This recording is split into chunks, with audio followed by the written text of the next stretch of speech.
নমস্কার, দেখছেন কলকাতা টিভি। সঙ্গে রয়েছে অনন্যা। শুরু করছে সংবাদ সারাদিন।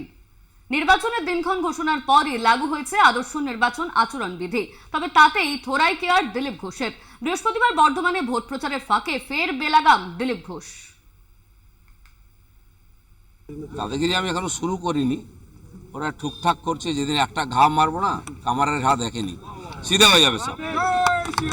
প্রাতঃ ভ্রমণে বেরিয়ে বর্ধমানের রায়ান হাই স্কুলের মাঠে এই ভাষাতেই বিরোধীদের আক্রমণ দিলীপ ঘোষের। বর্ধমান দুর্গাপুর লোকসভা কেন্দ্রের প্রার্থী হওয়ার পর থেকে সেখানেই রয়েছে দিলীপ ঘোষ।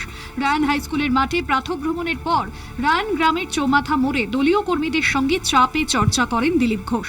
সেই সময় দাদাগিরি প্রসঙ্গে এই মন্তব্য দিলীপের। অবশ্য বৃহস্পতিবারই প্রথম নয়, বুধবারও দাদাগিরির প্রসঙ্গ শোনা গিয়েছিল দিলীপের মুখে। মেদিনীপুরের চেনা মাটি থেকে সরিয়ে তাকে বর্ধমান দুর্গাপুর কেন্দ্রের প্রার্থী করেছে বিজেপি। সেই প্রসঙ্গে প্রশ্ন করা হলে বুধবারও বিতর্কিত মন্তব্য করেছিলেন দিলীপ ঘোষ। আরে যে পারে সব জায়গায় দাদাগিরি করতে পারে, দিলীপ ঘোষই পারে সারা পশ্চিমবাংলায় দাদাগিরি করতে। সেটা আমি করবো এখানে।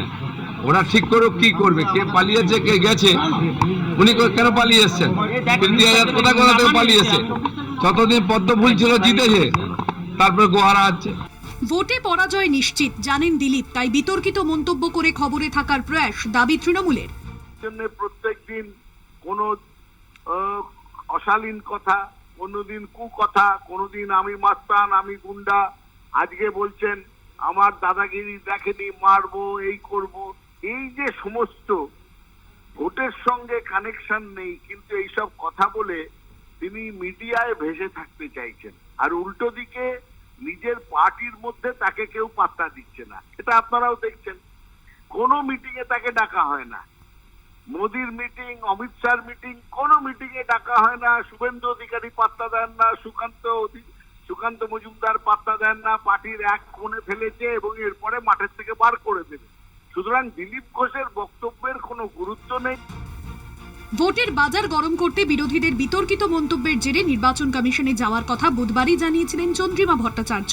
চেনা লোকসভা কেন্দ্র থেকে সরিয়ে দিলীপকে নতুন লোকসভা কেন্দ্রের প্রার্থী করার পর থেকে ভোটে হারের ভয় পাচ্ছেন দিলীপ ঘোষ। তার জেরেই তিনি বারবার বিতর্কিত মন্তব্য করছেন বলে দাবি তৃণমূলের। বর্ধমান থেকে চন্দন সেনগুপ্তের রিপোর্ট, কলকাতা টিভি।